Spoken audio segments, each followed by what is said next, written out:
আল মাহমুদ। আমাদের এ মিছিল নিকট অতীত থেকে অনন্তকালের দিকে। আমরা বদর থেকে উহুদ হয়ে এখানে শত সংঘাতের মধ্যে এই কাফেলায় এসে দাঁড়িয়েছি।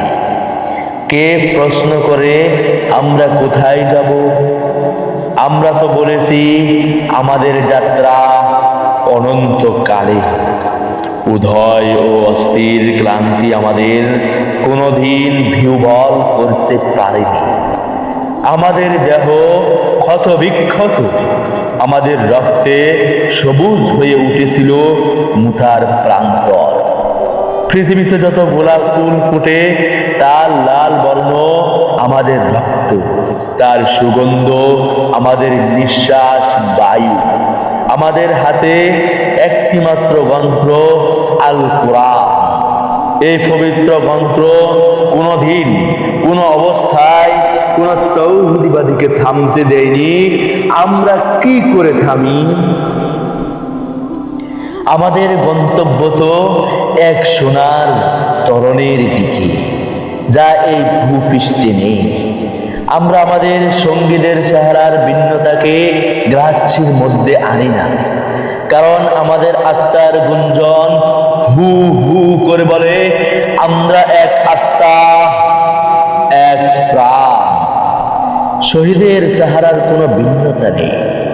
আমরা তো শাহাদাতের জন্যই মায়ের উদর থেকে পৃথিবীতে পা রেখেছি।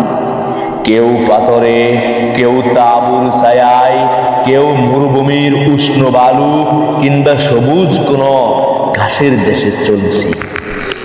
আমাদের আজন্ময় মিছিল গেছে, এর আদি বা অন্ত নেই। 15-17 বছর ধরে সভ্যতার উত্থান পতনে আমাদের কত শব্দ একটুও থামেনি।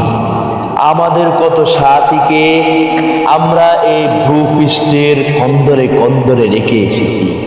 তাদের কবরে ভবিষ্যতের গুঞ্জন একদিন মধুমক্ষিকার মতো গুঞ্জন তুলবে। আমরা জানি আমাদের ভয় দেখিয়ে শয়তান নিজেই অন্ধকার ফালিয়ে যায়। আমাদের মুখবয়ে আগামী উষার উদয়কালের নরম আলোর ঝলকানি। আমাদের মিছিল ভয় ও ধ্বংসের মধ্যে বিশ্রাম নেয়নি, নিবে না। আমাদের পতাকা কালিমা তাইয়্যিবা, আমাদের এই বাণী কাউকে কোনোদিন থামতে দেয়নি, আমরাও থামব না।